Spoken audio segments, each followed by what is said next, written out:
Abraham Lincoln کا والد ایک کاریگر انسان تھا۔ یہ کسان بھی تھا، جولاہا بھی اور موچی بھی۔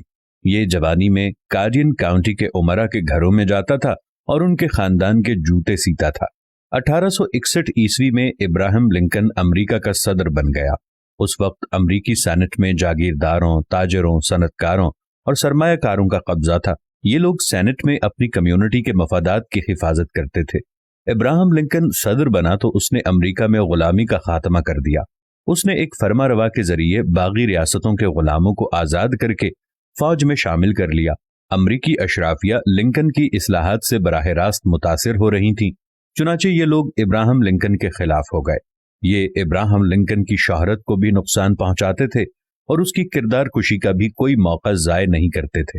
یہ لوگ سینٹ کے اجلاس میں عموماً ابراہم لنکن کا مذاق اڑاتے تھے، لیکن لنکن کبھی اس مذاق پر دکھی نہیں ہوا۔ وہ ہمیشہ کہتا تھا، میرے جیسے شخص کا امریکہ کا صدر بن جانا ان تمام لوگوں کے ہزاروں لاکھوں اعتراضات کا جواب ہے، چنانچہ مجھے جواب دینے کی کیا ضرورت ہے۔ ابراہم لنکن کس قدر مضبوط اعصاب اور حوصلے کا مالک تھا، آپ اس کا اندازہ اس واقعے سے لگا لیجئے۔ یہ اپنے پہلے صدارتی خطاب کے لیے سینٹ میں داخل ہوا۔ یہ صدر کے لیے مخصوص نشست کی طرف بڑھ رہا تھا۔ اچانک ایک سینیٹر اپنی نشست سے اٹھا اور ابراہم لنکن سے مخاطب ہو کر بولا، لنکن، صدر بننے کے بعد یہ مت بھولنا تمہارا والد میرے خاندان کے جوتے سیتا تھا۔ یہ فقرہ سن کر پورے سینٹ نے قہقہ لگایا۔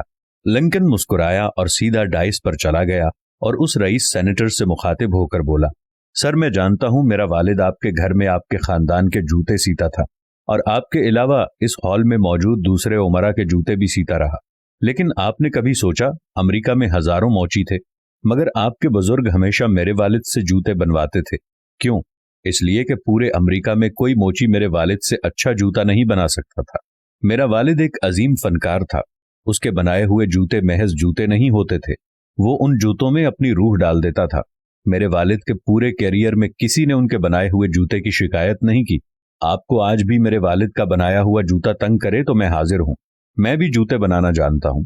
میں آپ کو اپنے ہاتھوں سے نیا جوتا بنا کر دوں گا، لیکن مجھے یقین ہے کہ آپ میں سے کوئی میرے والد کے کام کی شکایت نہیں کرے گا، کیونکہ پورے امریکہ میں میرے والد سے اچھا موچی کوئی نہیں تھا۔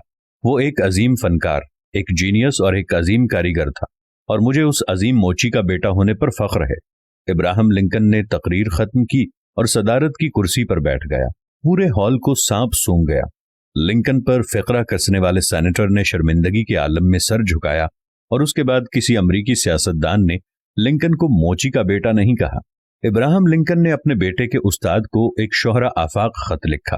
اس کے الفاظ کچھ یوں تھے کہ میرے بیٹے کو وہ طاقت عطا کرنے کی کوشش کیجیے کہ یہ ہر شخص کی بات سنے، لیکن یہ بھی بتائیے کہ جو کچھ سنے اسے سچ کی کسوٹی پر پرکھے اور درست ہو تو عمل کرے۔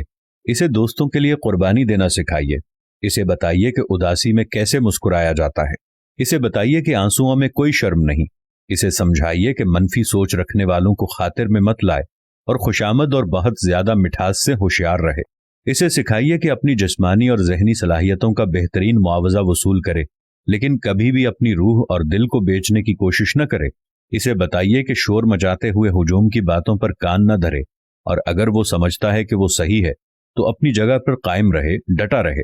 آپ اس کے استاد ہیں، اس سے شفقت سے پیش آئیے، مگر پیار اور دلاسا مت دیجیے، کیونکہ یاد رکھیے، خام لوہے کو بھڑکتی ہوئی آگ ہی فولاد بنایا کرتی ہے۔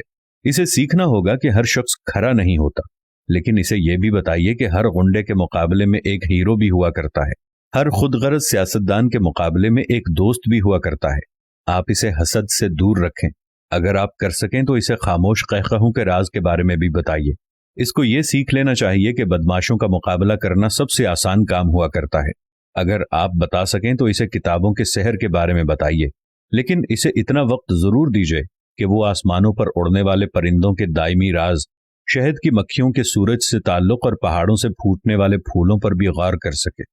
اسے بتائیے کہ اسکول میں نقل کر کے پاس ہونے سے فیل ہو جانا زیادہ باعزت ہے۔ اسے بتائیے کہ جب سب کہتے بھی رہیں کہ وہ غلط ہے تو اپنے خیالات پر پختہ یقین رکھے۔